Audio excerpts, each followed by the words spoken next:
Olá, pessoal, sejam todos bem-vindos a esse curso de Direito Constitucional.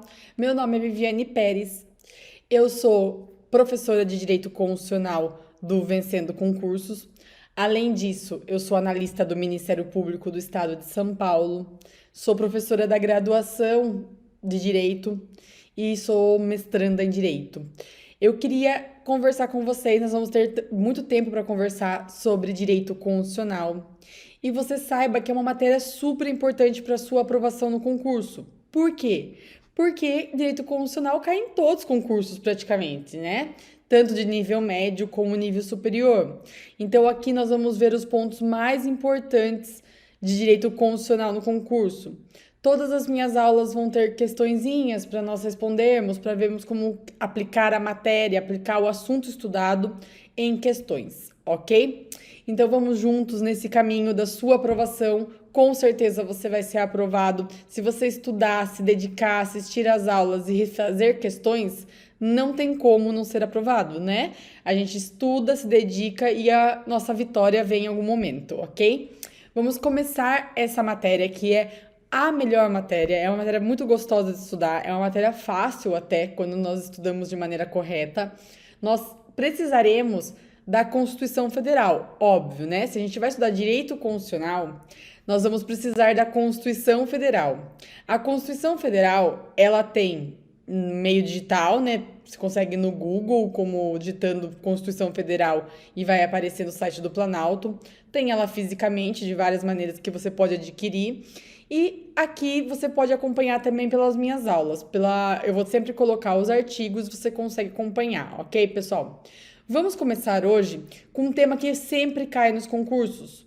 É um tema super importante para o seu concurso. Olha lá, vejam como nós vamos começar.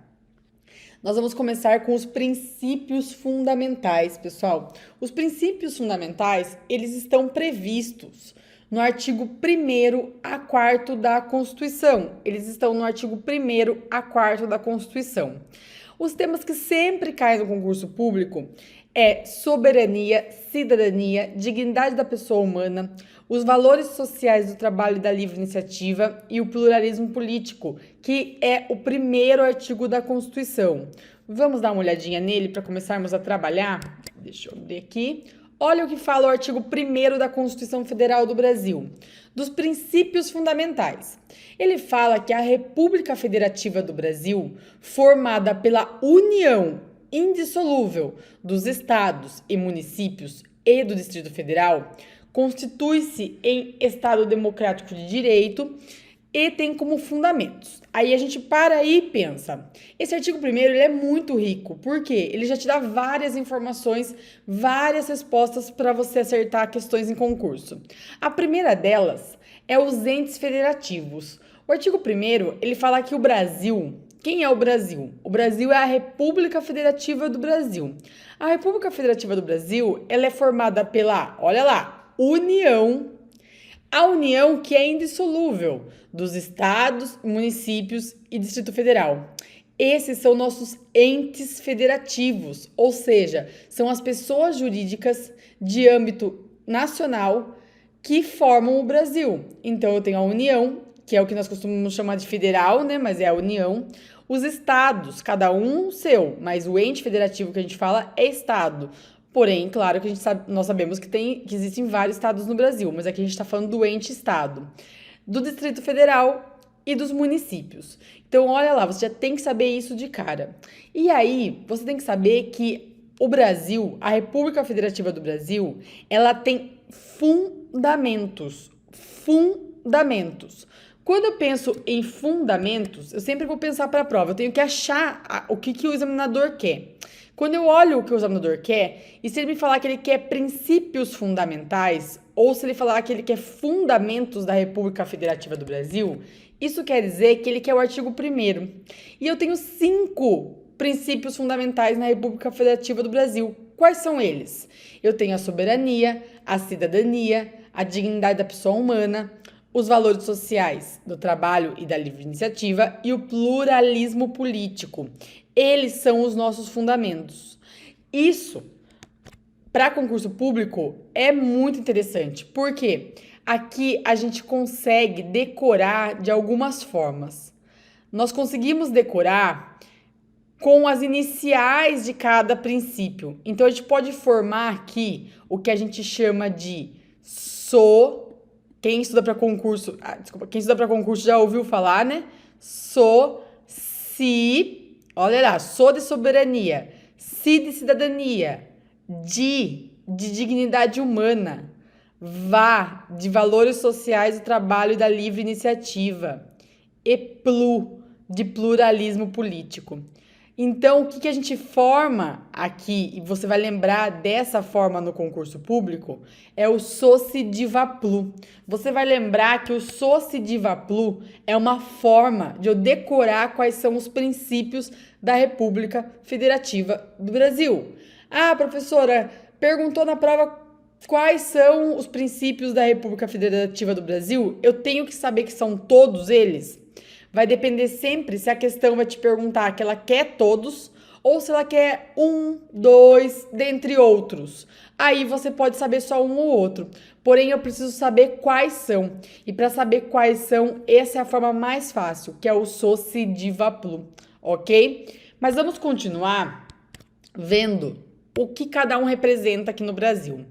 O primeiro deles, que é a soberania, ela é um atributo do Estado brasileiro que significa que ele não se subordina a nenhum outro, tanto na órbita internacional quanto na órbita interna. Isso é muito interessante, pessoal. Eu sempre ouço alguém me falar assim, mas por que os Estados Unidos não vem aqui e fala, Brasil, faça assim, faça assado, ou outro país? Ou por que os Estados Unidos não vai no país X, que tem apedrejamento em praça pública, que tem pena de morte, e não fala, não pode. Não existe isso, pessoal. Todo país é soberano. O que é soberania? Quer dizer que tanto na órbita interna como na órbita externa, internacional, ninguém pode mandar nele, tá? O Brasil, ele aqui dentro, quem manda na República Federativa do Brasil é o povo, então ele realmente é soberano, e lá fora ele também é soberano. A soberania é considerada um poder supremo e independente. Olha lá, supremo porque não está limitado a nenhum outro poder na ordem interna. E independente porque no plano internacional ele não vai se subordinar à vontade de outros estados.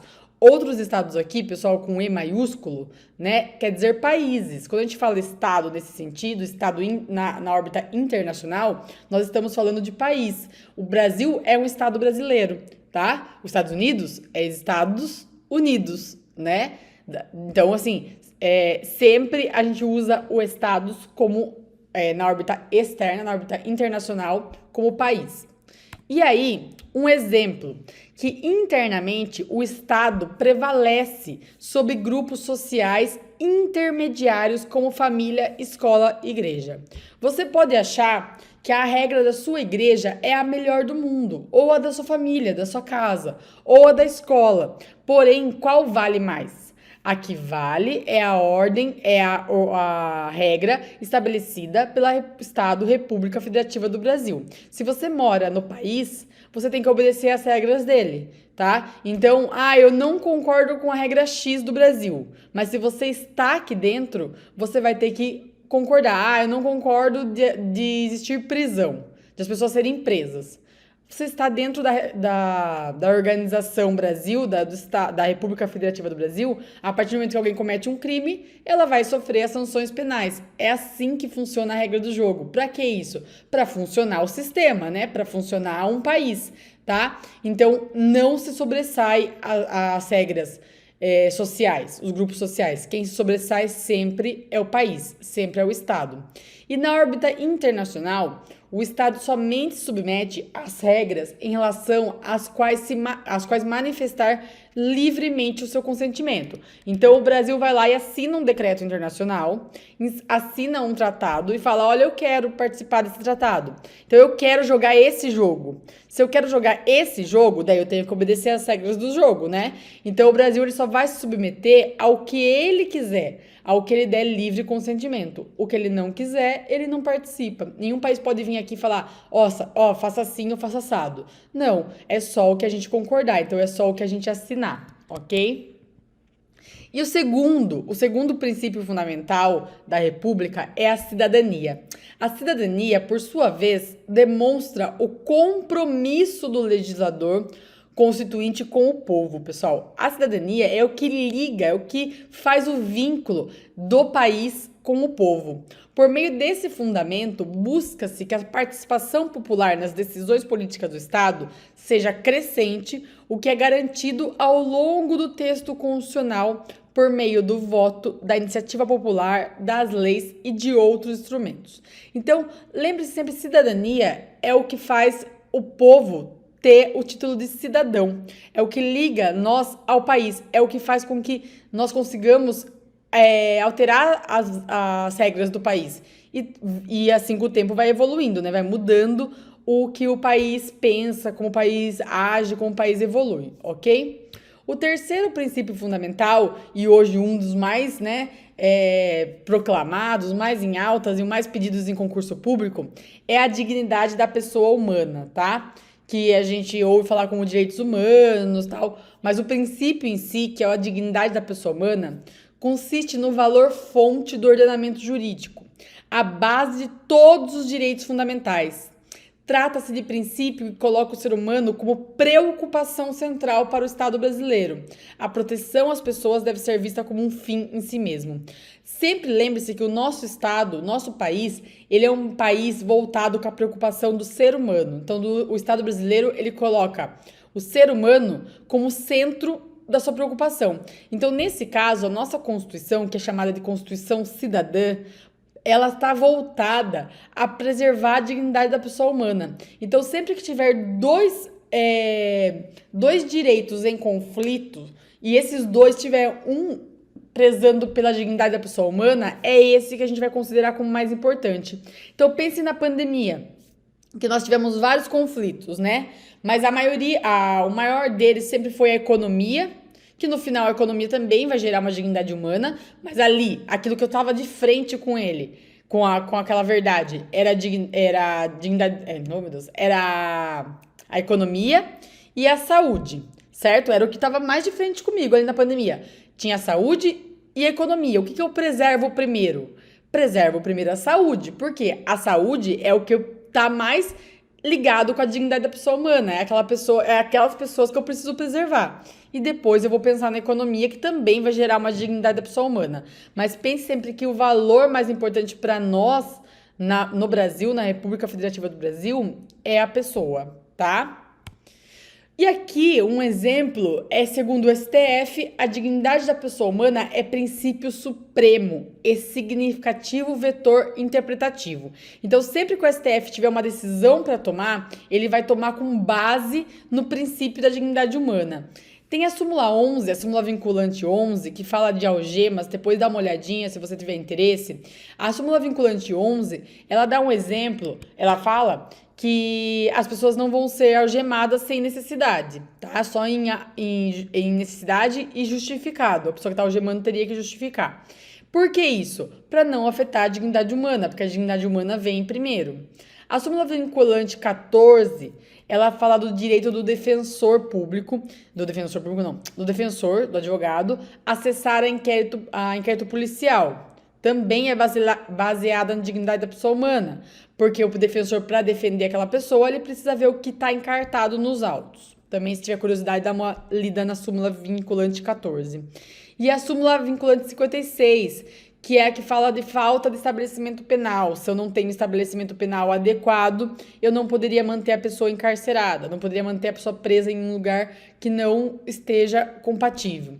Também, se quiser dar uma olhada, as 3 súmulas vinculantes são exemplos de súmulas que o STF utilizou como princípio mãe, como princípio base, a dignidade da pessoa humana, ok?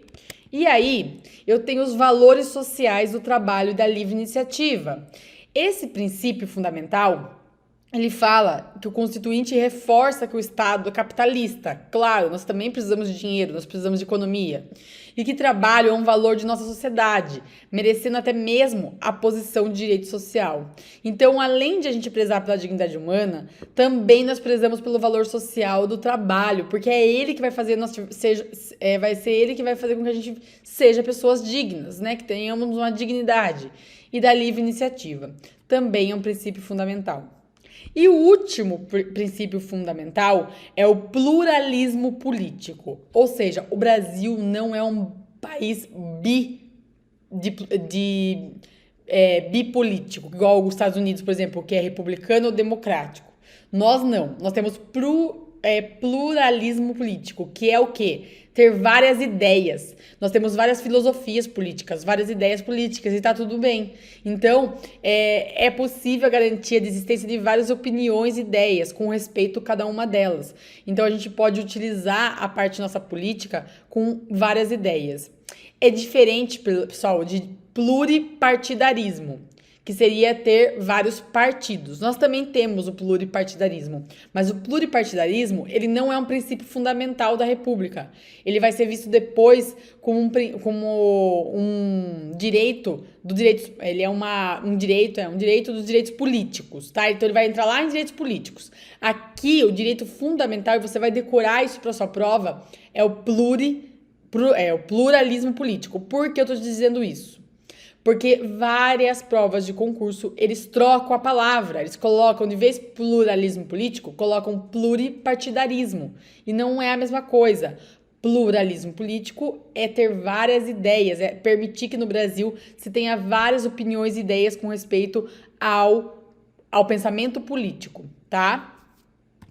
E aí, então, aqui, ó, a dica que eu tinha dado antes, só para reforçar para vocês, o artigo 1º, então, o que ele traz? Ele traz o Socidiva Plu. E o que é o Socidiva Plu para a prova? Ele é os fundamentos da República Federativa do Brasil. Você que está estudando vai colocar aí no seu caderninho, que pode vir na prova como fundamentos da República Federativa do Brasil, assinale a alternativa que traz os fundamentos, ou pode vir como princípios fundamentais da República Federativa do Brasil. As duas coisas são a mesma coisa, ok? Princípios fundamentais ou fundamentos da República Federativa do Brasil. Fechou? Pessoal, era isso que eu tinha para falar para vocês hoje. Era isso que nós tínhamos que ver sobre princípios fundamentais. Na próxima aula, a gente continua a Constituição Federal nesse início e você já vai pegando o jeito, já vai respondendo algumas questões e a gente já vai ficando craque nisso, ok? Vejo vocês na próxima aula, pessoal. Obrigada pela presença. Até mais. Tchau, tchau. Olá, seja bem-vindo, seja bem-vinda ao Vencendo Concursos. Você acaba de assistir a uma aula ou uma parte das muitas aulas que nós temos aqui no curso preparatório Gabaritando Agente de Administração para o concurso IPREF, Instituto de Previdência dos Funcionários Públicos de Guarulhos. Nós montamos o curso online completo. Essa aula é uma degustação para você, claro, ter uma ideia, ter uma noção de como funciona. E se você gostou, chegou até aqui, né? Continue, porque eu tenho um recado importante para você. Nós montamos o curso online preparatório. Eu quero aproveitar e mostrar quais são as vantagens do nosso curso preparatório. Um curso online completo, focado, inclusive focado na banca, tá? VUNESP. Bom, ao adquirir o curso preparatório, você terá acesso imediato. Vai receber os dados de acesso no seu e-mail e já começa a navegar na plataforma com a gente. Você também terá acesso ilimitado. Durante um ano, o curso fica válido para você acessar e serve como base, né? Esse curso acaba servindo como base para outros, tá? Você vai ter no curso Teoria e Questões Comentadas. Aliás, centenas de questões comentadas pelos nossos professores, o que vai fazer uma grande diferença, principalmente na parte de conhecimentos específicos. Material em PDF das aulas. Isso aqui é o seguinte, nós transformamos os slides dos professores que eles gravaram em PDF para complementar os seus estudos. E além de tudo isso, gente, você vai ter um baita de um bônus, que é a redação corrigida. Serão 2 redações corrigidas pela nossa professora especialista em redação, tá? Você tem aula de redação no curso, vale lembrar. E além disso, 2 redações corrigidas por nossa professora. Beleza? Show de bola? E olha só, promoção especial de lançamento. Ó, seguinte, de R$ 497, você não vai pagar isso, ok? Você vai pagar apenas R$ 297 ou 12 vezes de R$ 29,65. Agora me diz, o que você paga com R$ 29,65, hein? Bom, aqui você pode adquirir o curso online preparatório para agente de administração e mudar a sua vida de uma vez por todas. Bom, então se você está a fim de começar os seus estudos, faz o seguinte. Clica no link que está abaixo aí do vídeo, na barra de descrição ou na barra de comentários, vai ter um link. Você vai clicar nesse link e vai ser redirecionado à página do curso. Lá encontrará todas as informações necessárias. Aí é só preencher seus dados, vai ter um botãozinho lá amarelo, você vai clicar nesse botão, vai preencher seus dados, escolher a forma de pagamento e pronto, vai começar a estudar aqui com a gente no Vencendo Concursos. Se tiver alguma dúvida, lá na página do curso tem um chat online. É só chamar um dos nossos consultores que o pessoal tira a dúvida na hora para você. Ou você pode também chamar na central do WhatsApp, tá aí o número 11 97465 6052. Tá certo, galera? Show de bola? Então é isso. Vou ficando por aqui. Um grande abraço para vocês. Fico te aguardando na plataforma, hein? Já clica no link aí, já faz a sua matrícula e inicie seus estudos para valer. Valeu, grande abraço e até mais.